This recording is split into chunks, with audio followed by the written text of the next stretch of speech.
මේ මෑත භාගෙදී මම නුවර පදික වේදිකාව දිගේ යනවා මහ වීදියේ.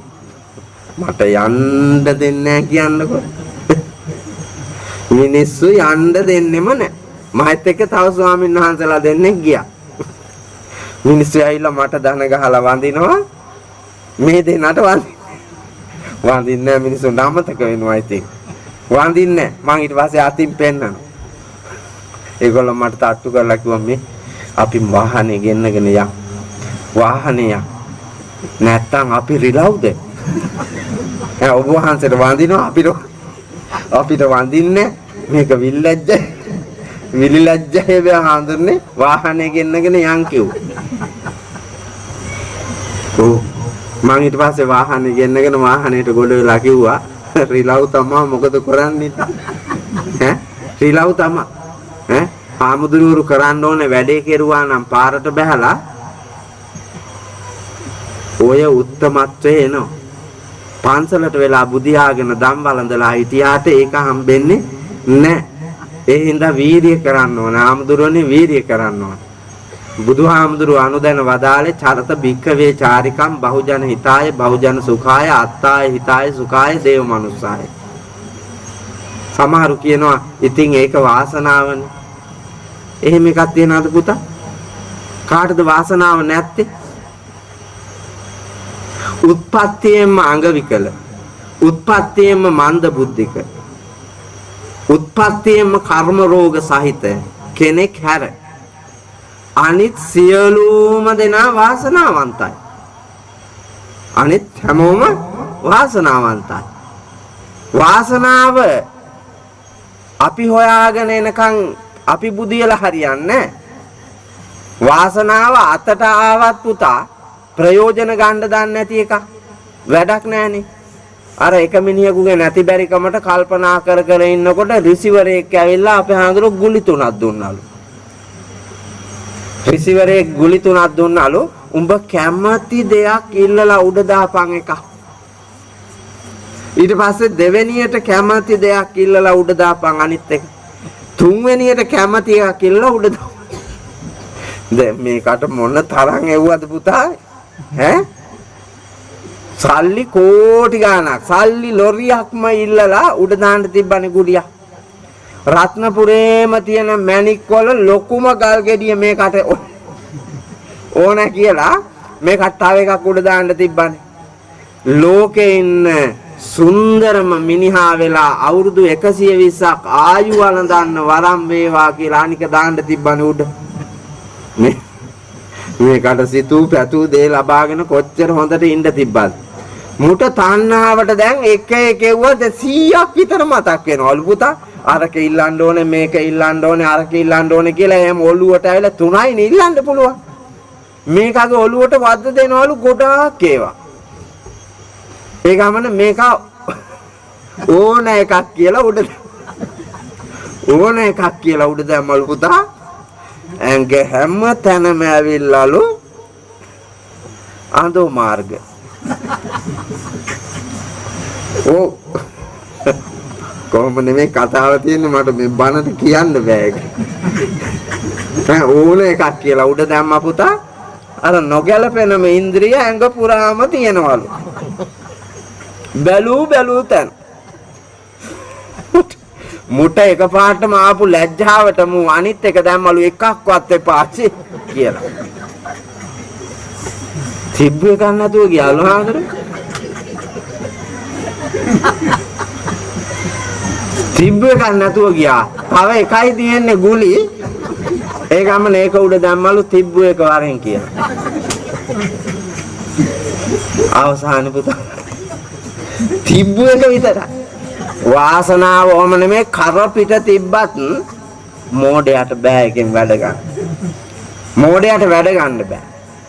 අපි වාසනාව එනකන් ඉන්නේ නැතුව වාසනාව හොයාගෙන ගිහිල්ලා මහන්සි වෙලා ලැබිලා තියෙන වාසනාව උපමට්ටම් කරගෙන අතිශය වාසනාවන්ත මිනිසෙකු වීමේ වාග්ය ඔබට තියෙනවා. දැන් නාකි ලොක්කෙකුට හිතෙනවා කන්දේ ගිහිල්ලා තුවක්කුවක් බඳින්න. ලොක්කෙකුට හිතෙනවා. නමුත් ලොක්කට යන්න බෑ පුතා. තුවක්කුව බඳින්න බෑ.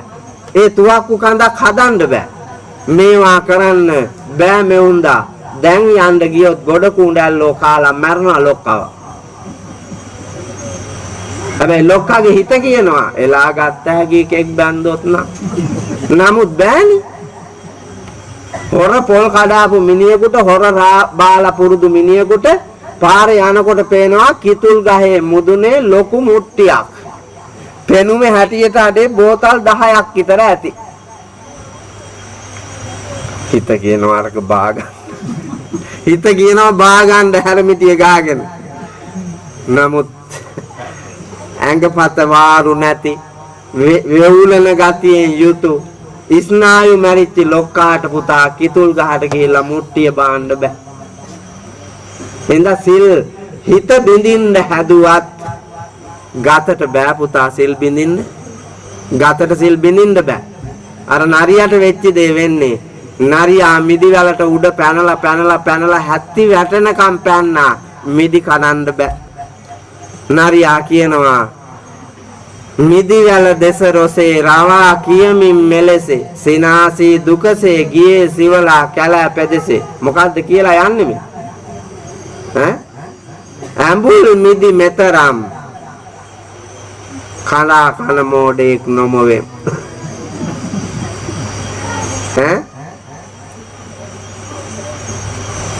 මිදි නම් තියෙනවා ඒත් මිදි තද ඇඹුල්.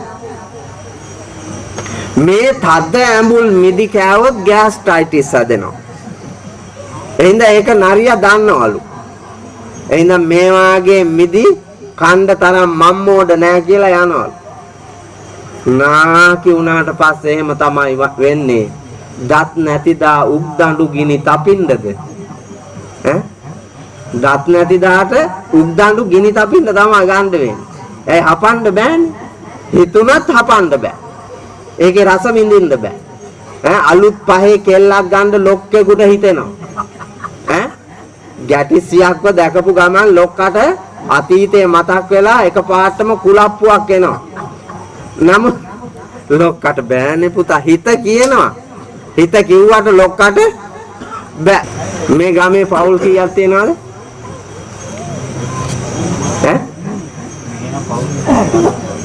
සාමාන්‍ය මේ දුෂ්කර පාරේ ඇවිල්ලා යන්න පවුල් කීයක් තියෙනවා?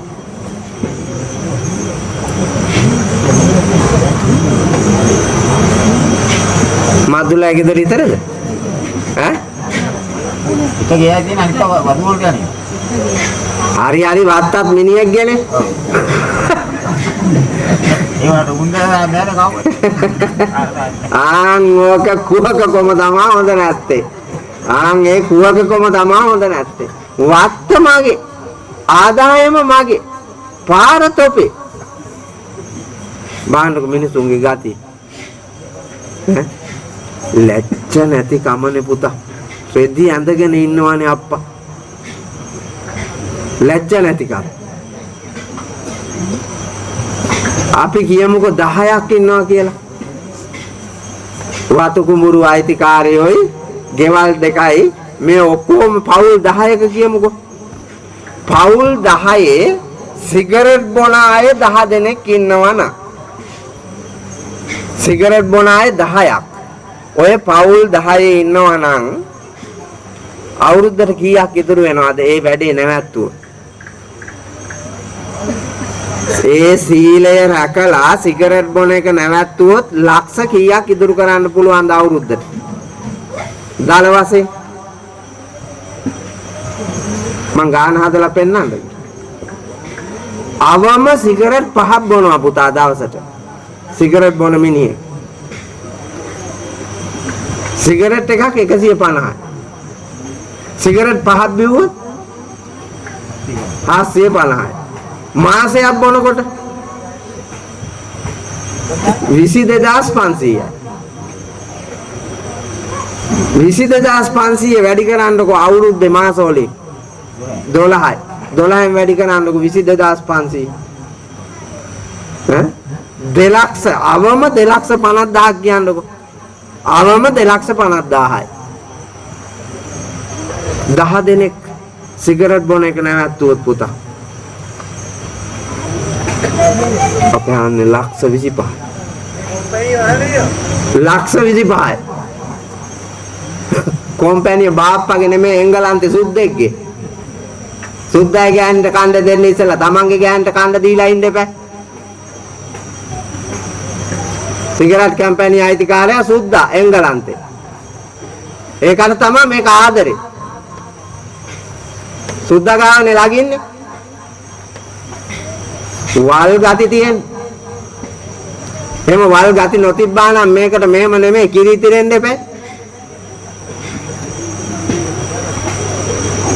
අපිට පේන්නේ නැතුව ටික පිච්චිලා ගියපු ධනස්කන්ධය පුතා.